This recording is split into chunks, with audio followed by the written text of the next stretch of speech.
Selamat pagi dan shalom bagi kita semua jemaat yang terkasih dalam nama Tuhan Yesus. Kita berjumpa di dalam ibadah online tanggal 13 Mei tahun 2021 dan hari ini kita sama-sama memperingati hari kenaikan Tuhan kita Yesus Kristus ke surga. Dan kita tahu tujuan utama Tuhan kita naik ke surga yaitu menyediakan tempat bagi kita semuanya orang percaya. Oleh sebab itu mari kita terus bersyukur di hadapan Tuhan karena kita sudah mempunyai tempat yang luar biasa di surga. Mari kita persiapkan hati dan diri kita untuk beribadah bersama. Saya undang kita semuanya untuk bangkit berdiri dan sama-sama mari kita mengucapkan pengakuan iman rasuli. Pengakuan iman rasuli. Aku percaya kepada Allah, Bapa yang Maha Kuasa, Khalik langit dan bumi, dan kepada Yesus Kristus, anaknya yang tunggal Tuhan kita, yang dikandung daripada Roh Kudus, lahir dari anak darah Maria, yang menderita sengsara di bawah pemerintahan Pontius Pilatus, disalibkan, mati dan dikuburkan. Pada hari yang ketiga, bangkit pula dari antara orang mati, naik ke surga, duduk di sebelah kanan Allah, Bapa yang Maha Kuasa. Dan dari sana ia akan datang untuk menghakimi orang yang hidup dan yang mati.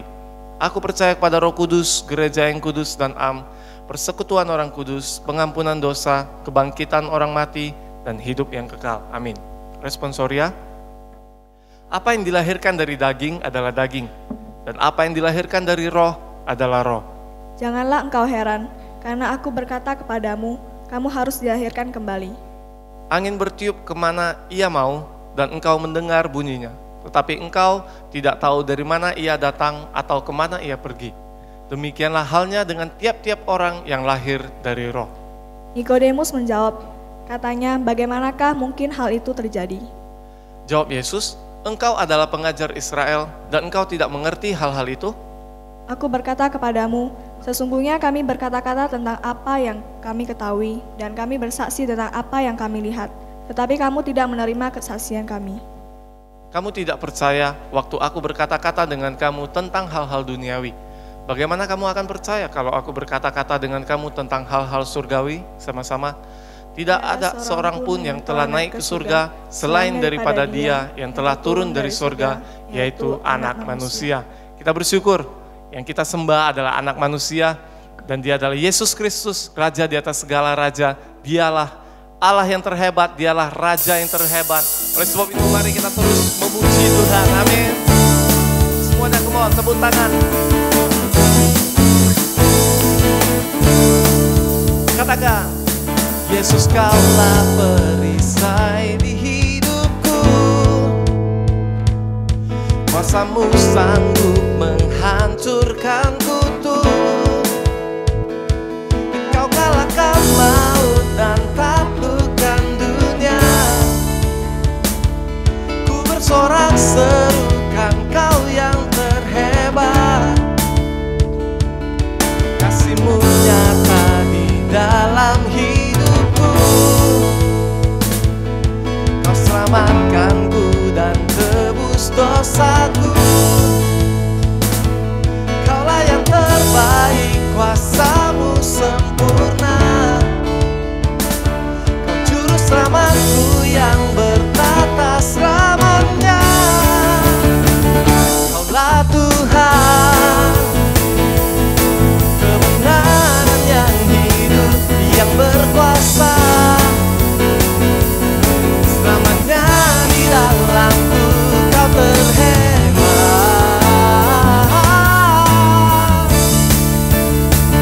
Ku bersorak,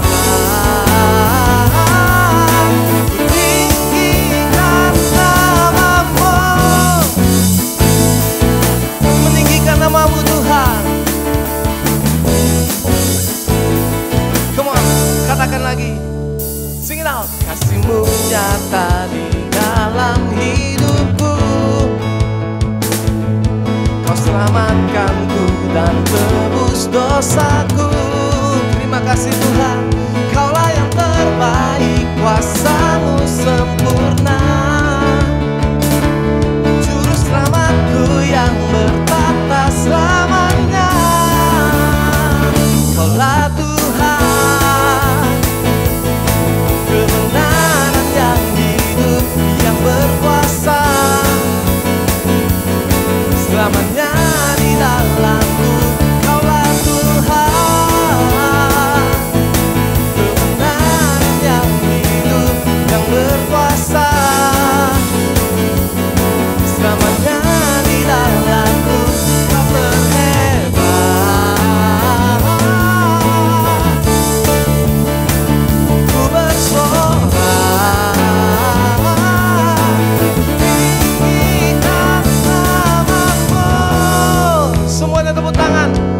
sudah percaya bahwa Tuhan kita lahir, Tuhan kita mati, dan Tuhan kita bangkit, bahkan naik ke surga semuanya untuk kita. Amin. Mari semuanya katakan, wow, wow. Sing it out. Wow, wow. Lagi. Wow, wow.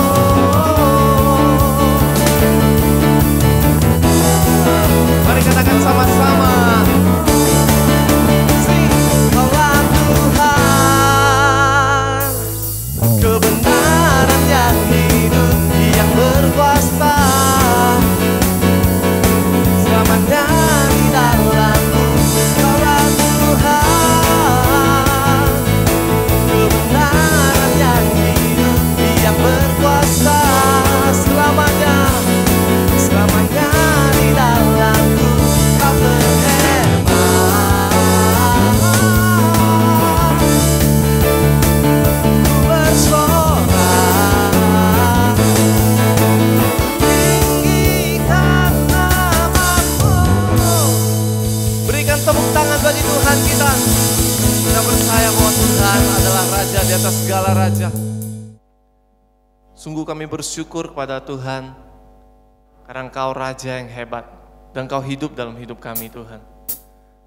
Dan kami katakan Engkaulah penolong kami, Engkaulah Yesus kami, Engkaulah Bapa kami.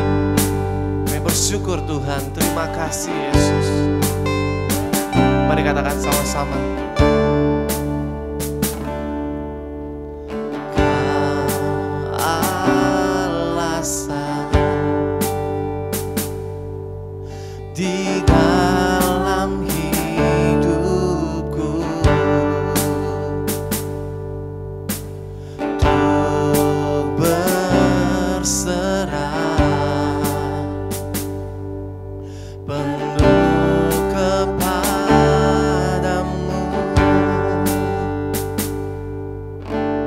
Di luarmu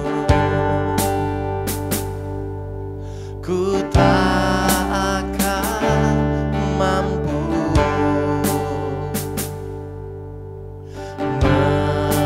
melakukan semua kehendak-Mu. Sing it out. Yesus penolongku, ku cari wajah-Mu. Kau yang ku perlu di setiap waktu. Tiada ku takut, sebab Kau besertaku. Karena Kau Tuhan di atas segalanya. Amin. Kau di atas segalanya Tuhan.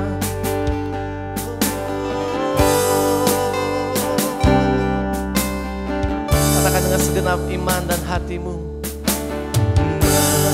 Meski harus ku lewati lembah, oh, namun Engkau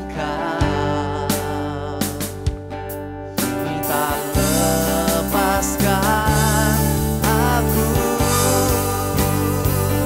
Yesus penolongku,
ada ya.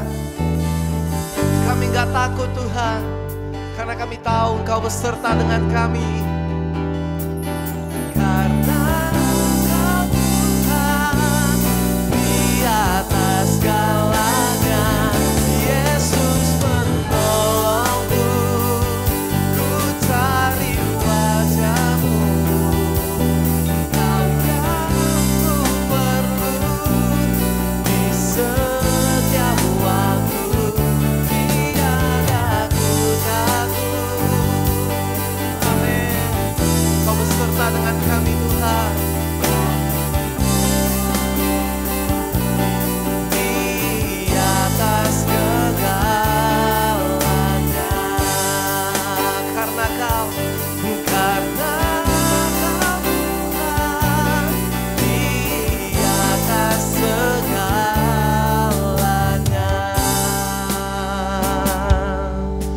Kami percaya Tuhan, Kau penolong kami Tuhan. Terima kasih Yesus. Serahkan seluruh hidup kami hanya ke dalam tangan-Mu. Hanya Engkau yang layak ditinggikan Tuhan. Dalam nama Tuhan Yesus, kami telah memuji dan menyembah-Mu.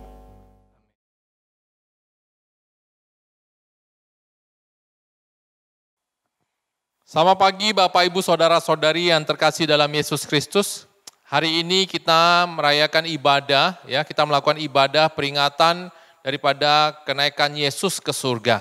Dan pada pagi hari ini kita akan merenungkan satu tema, yaitu amanat agung. Dan sebelumnya mari kita bersatu di dalam doa.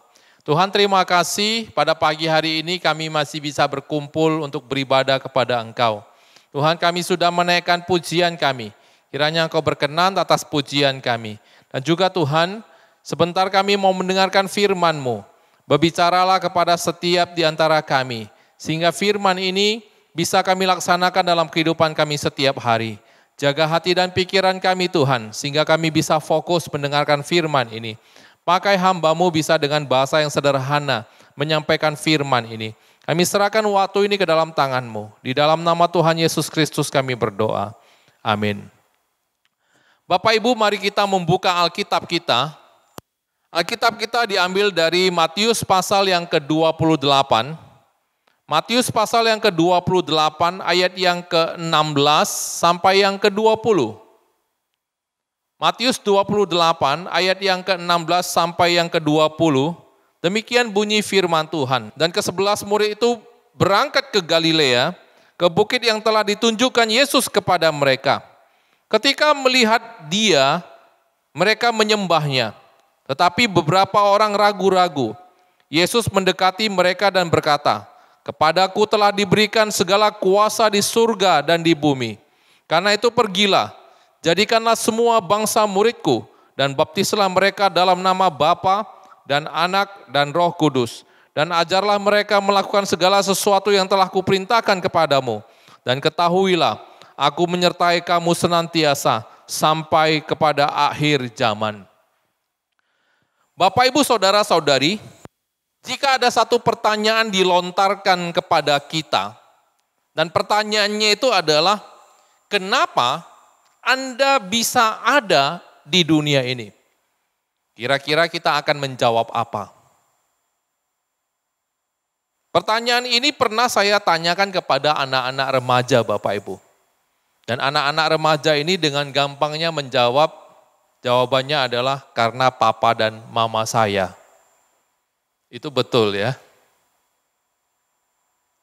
Kalau kita ditanya kepada pertanyaan kedua, Bapak Ibu Saudara-saudari, di mana pertanyaannya adalah apa tujuan Tuhan membuat Anda di dunia ini? Kira-kira kita bisa menjawab apa untuk pertanyaan ini? Dan Bapak Ibu Saudara-saudari, pertanyaan ini juga saya tanyakan kepada para remaja. Dan para remaja ini, Bapak Ibu Saudara-saudari, itu tidak bisa menjawab pertanyaan ini. Mereka tidak bisa menjawab pertanyaan ini. Bapak Ibu Saudara-saudari, sesungguhnya untuk apakah tujuan kita ada di dunia ini? Pernahkah kita merenungkan tujuan dari Tuhan menjadikan kita di dunia ini? Bapak, Ibu, Saudara-saudari, di dalam buku karangan Rick Warren yang berjudul The Purpose Driven Life, itu menuliskan ada 5 tujuan daripada Allah membuat kita ada di dunia ini. Di dalam buku daripada Rick Warren yang berjudul The Purpose Driven Life, itu mengatakan ada 5 tujuan daripada Allah membuat kita ada di dunia ini. Yang pertama dikatakan kita dirancang untuk kesukaan daripada Allah. Yang kedua itu kita dibentuk untuk menjadi keluarga Allah. Yang ketiga kita dibentuk untuk menjadi serupa dengan Kristus. Yang keempat kita dibentuk untuk melayani Allah. Dan yang kelima kita diciptakan untuk sebuah misi. Bapak, Ibu, Saudara-saudari, dari semua tujuan Allah menciptakan manusia di dunia ini, kalau kita perhatikan, tidak ada satupun tujuan Allah menjadikan manusia itu untuk manusia itu sendiri. Atau untuk kesenangan manusia itu sendiri. Dan semua keberadaan manusia itu adalah untuk Allah, Bapak, Ibu, Saudara-saudari. Dan kalau kita perhatikan di dalam buku ini, di bab yang ke-36, di situ Rick Warren menekankan bahwa kita diciptakan untuk sebuah misi. Dan di dalam rencana Allah menciptakan manusia, Allah mau kita bergabung di dalam 2 pelayanan. Yang pertama yaitu namanya ministry. Itu pelayanan kepada orang percaya. Contohnya kunjungan, diakonia, pelayanan di gereja, dan lain-lainnya. Kemudian pelayanan yang kedua namanya mission. Ataupun pelayanan kepada orang yang belum percaya. Bapak, Ibu, Saudara-saudari, dan misi ini itu adalah tanggung jawab yang diberikan khusus oleh Allah kepada orang yang percaya kepadanya. Dan misi ini biasanya disebut amanat agung, Bapak, Ibu, Saudara-saudari. Tapi Bapak, Ibu, Saudara-saudari, jika kita melihat kebanyakan kehidupan daripada orang percaya sekarang ini, kira-kira apa yang menjadi tujuan hidup daripada orang yang percaya sekarang ini? Bapak, Ibu, Saudara-saudari, sekarang ini orang percaya di dalam kehidupannya, itu tidak terlepas yang dikejar adalah uang, rumah yang besar, mobil yang mewah, kemudian kenikmatan-kenikmatan daripada dunia, dan lain-lainnya, Bapak, Ibu, Saudara-saudari. Sekarang ini banyak orang Kristen yang tidak lagi mengerti apa tujuan dan rencana Tuhan pada dirinya di dalam dunia ini. Kehidupan kerohanian orang percaya semakin dingin, Bapak, Ibu, Saudara-saudari. Tapi pada hari ini, Bapak, Ibu, Saudara-saudari, firman Tuhan itu mau mengingatkan kepada setiap di antara kita bahwa setiap orang percaya harus menunaikan amanat agung Yesus, yaitu menjadikan semua bangsa murid Yesus dan membaptis mereka dalam nama Allah, Putra, dan Roh Kudus. Dan untuk amanat agung ini, sudah berapa jauh kita melaksanakannya, Bapak, Ibu? Bapak, Ibu, Saudara-saudari, sebelum kita membahas lebih jauh tentang amanat agung, mari kita membahas pengertian daripada amanat agung ini terlebih dahulu. Nah, amanat agung ini adalah satu perintah yang diberikan oleh Tuhan Yesus itu kepada setiap orang percaya untuk memberitakan Injil. Dan perintah ini, Bapak, Ibu, Saudara-saudari, diberikan oleh Yesus setelah kebangkitannya. Dan pada saat itu dia menyuruh 11 muridnya berangkat ke Galilea, ke tempat yang sudah ditunjukkan oleh Yesus kepada mereka. Dan pada saat mereka melihat Yesus, ada di antara mereka yang menyembahnya. Tapi ada di antara mereka juga yang ragu-ragu, di situ dikatakan di ayat yang ke-17. Kemudian Yesus mendekati mereka, dan di ayat yang ke-18 Yesus mengatakan apa? Kepadaku telah diberikan segala kuasa di surga dan di bumi. Baru selanjutnya di ayat yang ke-19 dia mengatakan tentang amanat agung ini kepada setiap orang yang berdiri di sana. Yesus mengatakan, karena itu pergilah, jadikanlah semua bangsa muridku dan baptislah mereka di dalam nama Bapa, Anak dan Roh Kudus. Dan ajarlah mereka melakukan segala sesuatu yang telah kuperintahkan kepadamu. Dan ketahuilah, aku menyertai kamu senantiasa sampai akhir zaman. Bapak, Ibu, Saudara-saudari, di ayat ke-19 ini kita melihat ada kata jadikanlah murid. Jadikan murid itu adalah sebuah kata perintah dan merupakan isi daripada amanat agung yang diwajibkan kepada orang percaya untuk dilakukan. Dan untuk perintah ini Bapak Ibu Saudara-saudari, itu mengandung perintah yang bersifat ilahi. Yaitu suatu perintah yang tidak boleh tidak untuk dilakukan.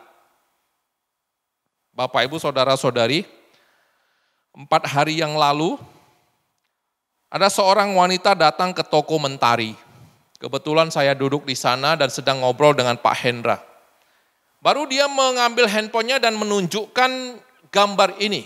Dia bertanya, "Bang, ada jual makanan ini."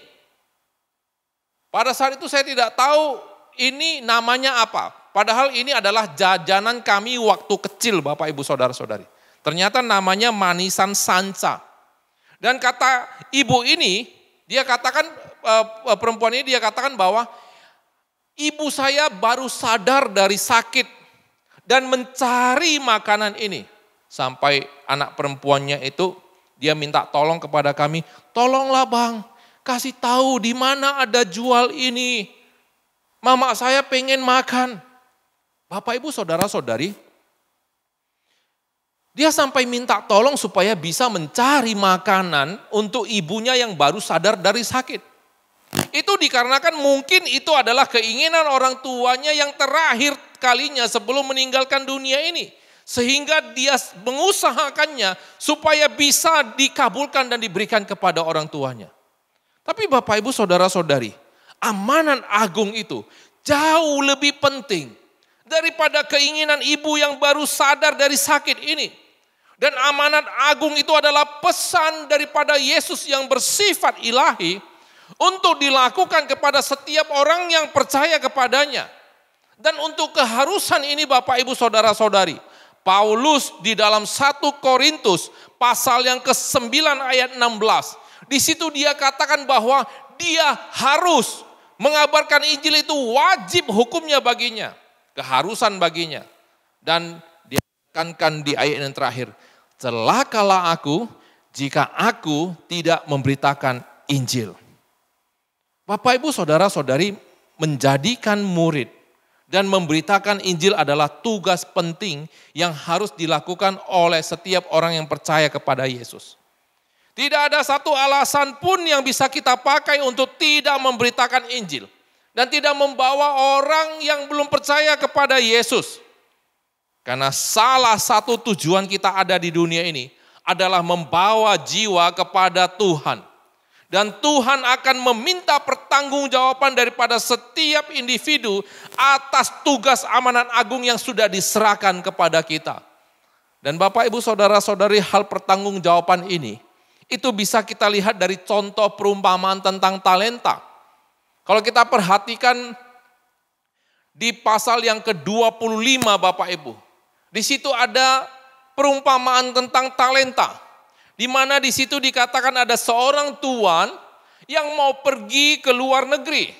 Kemudian dia mempercayakan hartanya kepada hambanya. Masing-masing ada yang 5 talenta, ada yang 2 talenta, ada yang 1 talenta. Nah, lama sesudah tuan ini pergi, maka pulanglah sang tuan. Kemudian meminta pertanggungjawaban masing-masing kepada hambanya. Kepada yang 5 talenta itu, maka dikembalikan oleh hamba itu menjadi 10. Dan yang 2 itu mengembalikan 4. Sedangkan yang 1 ini tidak menghasilkan apa-apa untuk tuannya.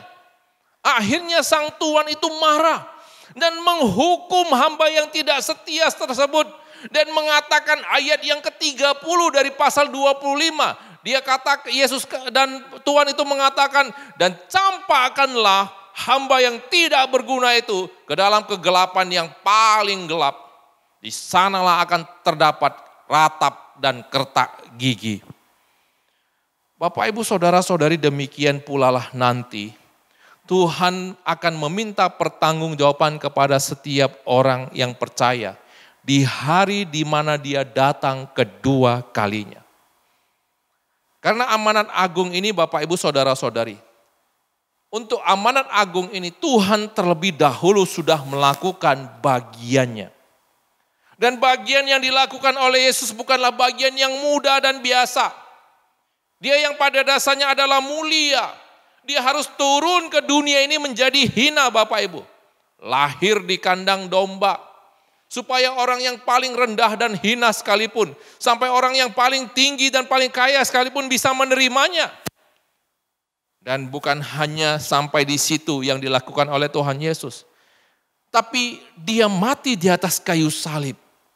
Dia yang tidak berdosa, menjadi berdosa karena dia menanggung dosa-dosa dan kesalahan Anda dan saya Bapak Ibu. Dan pada hari ketiga, dia bangkit di antara orang mati. Dia menang atas kuasa maut. Dan dengan apa yang dilakukannya ini, maka setiap orang yang mau percaya kepadanya itu akan mendapatkan keselamatan. Dan setelah proses ini, maka Yesus menampakkan diri selama 40 hari. Dan setelah itu, sebelum Yesus naik ke surga, maka dia menyampaikan amanat agung ini kepada murid-muridnya. Dan amanat agung inilah yang menjadi tugas dan kewajiban daripada setiap orang yang percaya. Tapi Bapak Ibu Saudara-saudari, bagaimana realita praktek yang dilakukan oleh orang percaya kepada amanat agung? Bapak Ibu Saudara-saudari, menurut penelitian yang dilakukan di zaman terhadap gereja modern sekarang ini, ternyata didapati ada 95% dari keseluruhan orang Kristen tidak pernah memenangkan jiwa satu pun bagi Tuhan. Begitu menyedihkan. Ada 80% dari seluruh orang Kristen tidak konsisten di dalam mengabarkan tentang Yesus. Dan kurang dari 2% jemaat itu ikut dalam pelayanan penginjilan. Ada 71% orang Kristen tidak memberikan persembahan untuk penginjilan. Dan Bapak Ibu Saudara-saudari, akibat daripada orang Kristen tidak mengabarkan Injil. Maka saya pernah membaca sebuah blog artikel yang ada di internet yang berjudul Cahaya Iman, yang berisikan bagaimana gereja-gereja dijual. Bapak Ibu Saudara-saudari, kalau kita melihat ini adalah Masjid Brick Lane yang ada di London. Dan Bapak Ibu Saudara-saudari, ini adalah masjid terbesar di London yang dapat menampung 4.000 jemaat pada saat sholat Jumat. Bahkan terkadang pada hari Jumat itu sampai tidak muat untuk beribadah. Latar belakang daripada bangunan ini dulunya adalah bangunan gereja yang dibangun pada tahun 1713 oleh komunitas Huguenot Kristen Protestan. Dan kebanyakan jemaatnya itu adalah pelarian dari Prancis. Tapi jemaatnya makin lama makin sedikit sehingga gereja dijual pada tahun 1819 kepada komunitas Metodis, kepada komunitas kita Bapak Ibu. Kemudian dijual lagi tahun 1976 kepada umat Muslim. Kalau kita perhatikan gambar yang kedua, ini adalah Masjid An-Nas yang terbesar di Belanda. Dulunya bangunan ini adalah gereja. Dan pada tahun 1982 itu dijual dengan harga €500,000 pada minoritas Muslim. Dan mereka merenovasinya menjadi masjid terbesar di Eropa dengan biaya €10 juta. Bapak Ibu Saudara-saudari, Harian Nasional Belanda itu mengatakan bahwa kekristenan di Belanda sepertinya telah hilang di telan bumi. Dan bangunan gereja yang sangat indah itu dijual dengan sangat murah dan dijadikan restoran dan apartemen. Dan masih banyak gambar-gambar foto yang awalnya adalah gereja kemudian menjadi tempat-tempat yang lain Bapak Ibu Saudara-saudari. Bapak Ibu Saudara-saudari, saat kita melihat gambar-gambar tadi, ya, kira-kira kita punya perasaan yang bagaimana? Biasa-biasa aja? Merasa menyesal? Atau bagaimana? Atau coba kita pikirkan kira-kira Yesus melihat hal ini. Dia punya perasaan bagaimana? Jangan-jangan Yesus sedang berpikir bahwa apakah yang aku lakukan akan sia-sia. Yaitu pengorbanan yang Yesus sudah lakukan itu pada dasarnya sia-sia. Karena kita tidak melakukan bagian kita. Yesus sudah melakukan bagiannya. Bapak, Ibu, Saudara-saudari, coba kita perhatikan gambar ini. Pada saat Anda melihat gambar ini, apa yang tersirat di dalam pikiran Anda?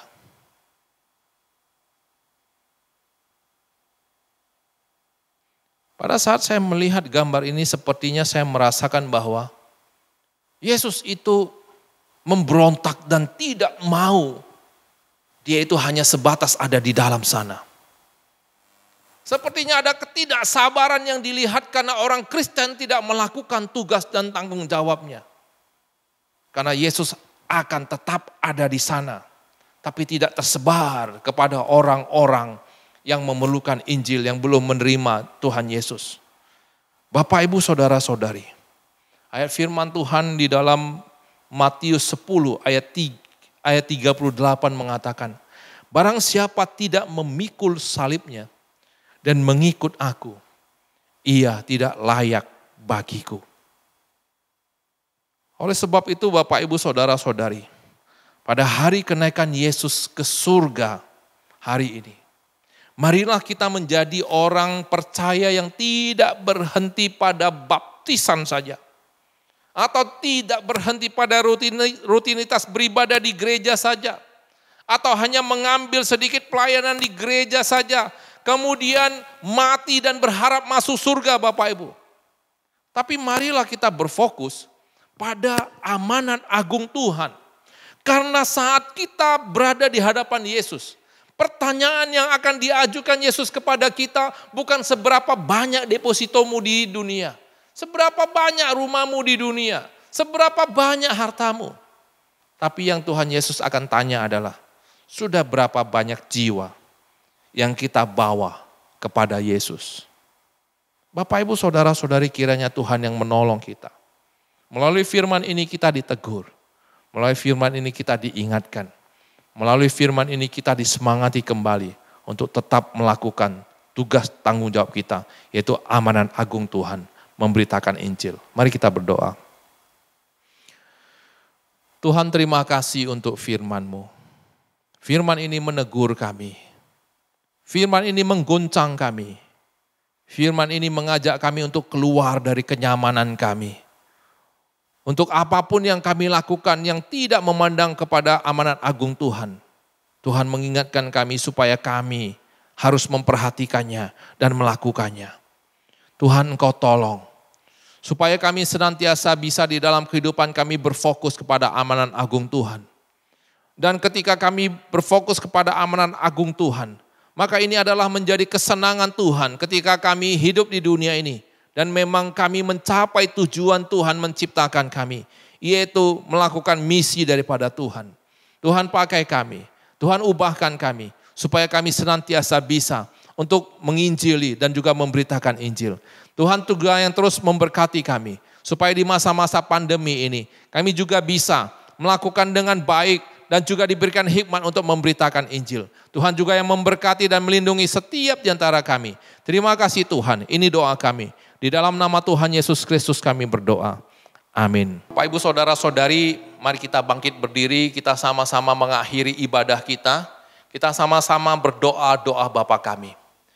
我们在天上的父，愿人都尊父的名为圣，愿父的国降临，愿父的旨意行在地上。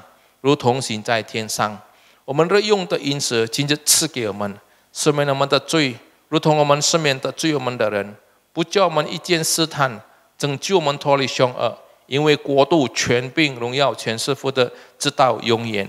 阿们。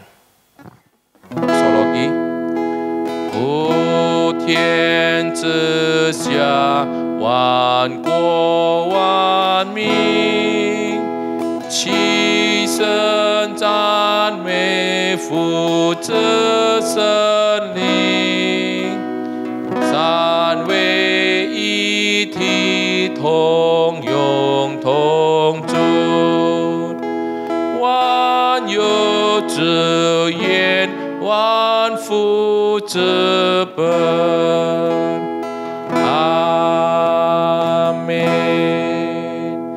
Mari kita terima berkat yang berasal daripada Tuhan saja. 我们领受从上帝而来的祝福。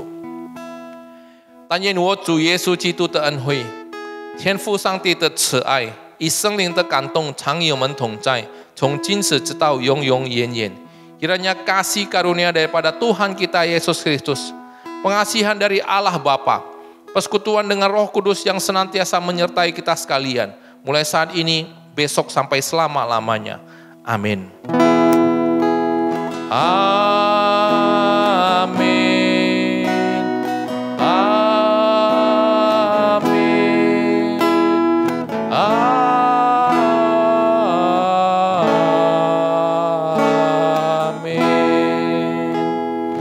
Amin. Silakan duduk Bapak Ibu Saudara-saudari.